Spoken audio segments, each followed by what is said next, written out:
বর্তমানে আমাদের দেশের শিক্ষাগত যোগ্যতার দিক দিয়ে এক বিশেষ মহাতারকা, তার নাম খান স্যার। আবাল বৃদ্ধ বনিতা ছাত্রছাত্রীরা সবাই জানে, এক নামে চেনে। তিনি ইন্টারনেটের বাদশা বললে ভুল হবে না।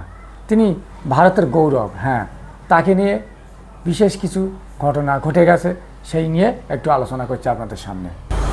হ্যাঁ, ভারতের শিক্ষা জগতে একটি নাম অত্যন্ত পরিচিত, খান স্যার। কে না চেনে বলুন? আবাল বৃদ্ধ বনিতা সবাই এক নামেই চেনে, খান স্যার, খান স্যার। বিহারের পাটনা থেকে শুরু করে আজ দেশের প্রতিটি কোণায় কোণায়, বিশেষ করে প্রতিযোগিতামূলক পরীক্ষার প্রস্তুতি নেওয়া ছাত্রছাত্রীদের কাছে তিনি এক ভরসার নাম। তার আসল নাম ফয়সাল খান। নিজের অনন্য রসবোধপূর্ণ এবং অত্যন্ত সহজ সরল পাঠদান পদ্ধতির মাধ্যমে তিনি ভারতের শিক্ষা ব্যবস্থায় এক নীরব বিপ্লব ঘটিয়েছেন। ইউপিএসসি, এসএসসি বা রেলওয়ের মতো কঠিন পরীক্ষাগুলোতে প্রস্তুতির জন্য তিনি আবাল বৃদ্ধ বনিতার একমাত্র কারিগর, একমাত্র ভরসার পাত্র হয়ে দাঁড়িয়েছে বর্তমান সমাজে। হ্যাঁ, ফয়সাল খানের জন্ম ও বেড়ে ওঠা উত্তরপ্রদেশের গোরক্ষপুরে একটি মধ্যবিত্ত পরিবারে। তার পিতা একজন সেনা কর্মকর্তা ছিলেন, চাষি হতে ছিলেন এবং সেনা কর্তা ছিলেন, এবং মা গৃহবধূ ছিলেন। পারিবারিক পরিবেশের কারণেই ছোটবেলা থেকেই তার মধ্যে দেশপ্রেম ও নিয়মানুবর্তিতা গড়ে উঠেছিল। শৈশবে তার স্বপ্ন ছিল ভারতীয় সেনাবাহিনীতে যোগ দিয়ে দেশের সেবা করা। তিনি এনসিসিতেও যোগ দিয়েছিলেন এবং এলাহাবাদ বিশ্ববিদ্যালয় থেকে বিজ্ঞানে স্নাতক ও স্নাতকোত্তর ডিগ্রি করেন। তো তবে তার ভাগ্যে অন্য কিছু লেখা ছিল। শারীরিক কিছু সমস্যার কারণে তিনি সেনাবাহিনীর ডিফেন্স একাডেমি মানে এনডিএ পরীক্ষায় সমস্ত ধাপ পার করার পরেও শেষ পর্যন্ত চূড়ান্ত তালিকায় সুযোগ পাননি।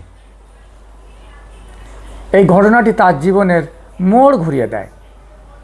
ভেঙে না পড়ে তিনি সিদ্ধান্ত নেন সরাসরি সীমান্ত গিয়ে যুদ্ধ করতে না পারলেও শিক্ষার মাধ্যমে দেশের যুব সমাজকে গড়ে তোলার কাজ করবেন তিনি।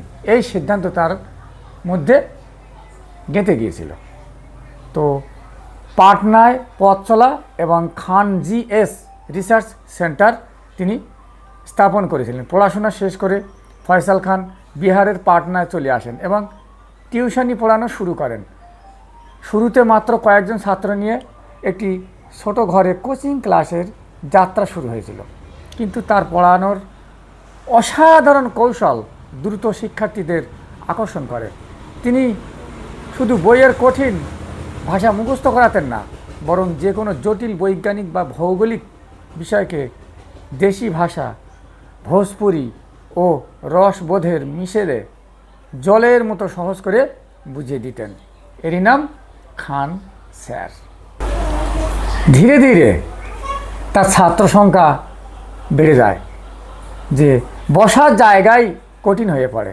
এরপর তিনি প্রতিষ্ঠা করেন খান জিএস রিসার্চ সেন্টার। অফলাইন ক্লাসে তার রসবোধ এবং কঠিন বিষয়কে সহজে উপস্থাপন করার ক্ষমতা পাটনার ছাত্রদের মাঝে তাকে কিংবদন্তি বানিয়ে তোলে। ইউটিউব এবং ডিজিটালের মাধ্যমে অভূতপূর্ব সাফল্য দেখা যায় তার জীবনে।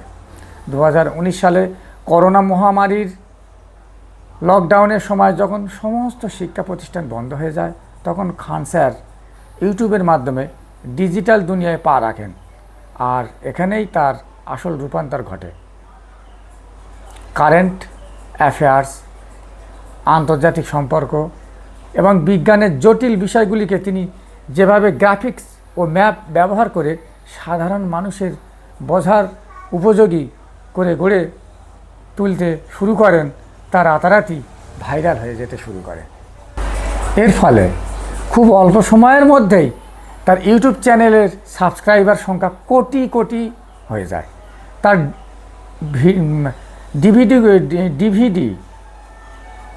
ভিডিওগুলি কেবল চাকরি প্রার্থীরাই নয়, বরং জ্ঞান অর্জনের জন্য সাধারণ মানুষও পরম আগ্রহে দেখতে শুরু করেন।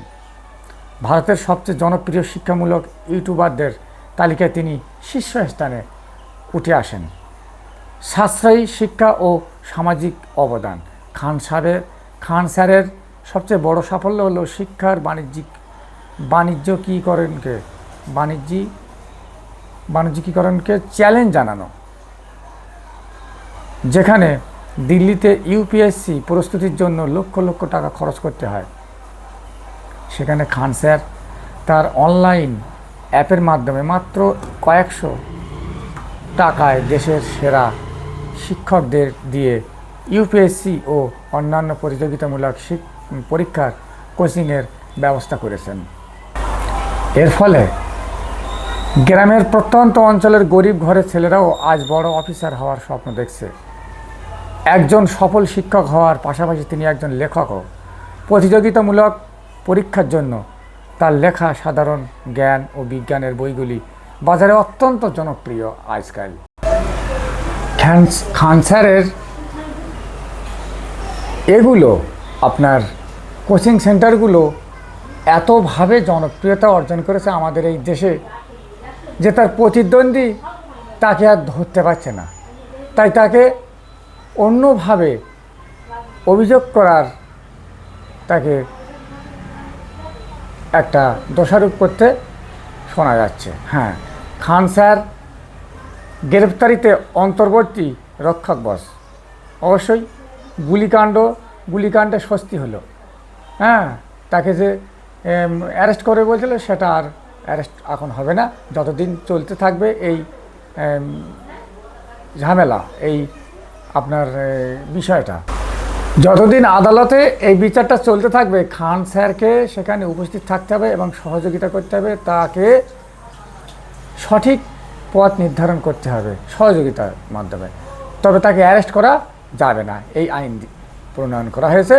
এবং তার প্রতিবেশী একজন টিউটর তাকে যে ফেলানোর জন্য চেষ্টা করেছিল, সে কিন্তু অ্যারেস্ট হয়েছে।